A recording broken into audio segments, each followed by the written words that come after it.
your subscribers. They will tell you how you can easily fix your problem on your Mac. So if you receive a problem when you just try to update your Mac to macOS Big Sur, so how you can fix it? So first thing, just try to restart your Mac. So just tap on Apple logo, just choose restart, and just submit restarting your computer.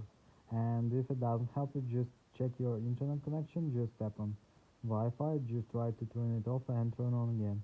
Also, you can try to restart your Wi-Fi router, so sometimes it also helps.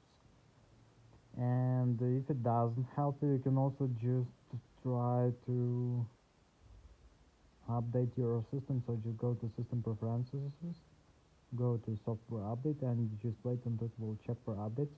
And if you see here available update, just tap on Update Now. So we will see now.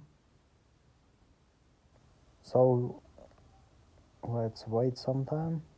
So here you can see update now, just tap on it and it will successfully download and install the latest updates for your Mac. So thanks for watching, have a nice day, subscribe to my channel, click like, and goodbye.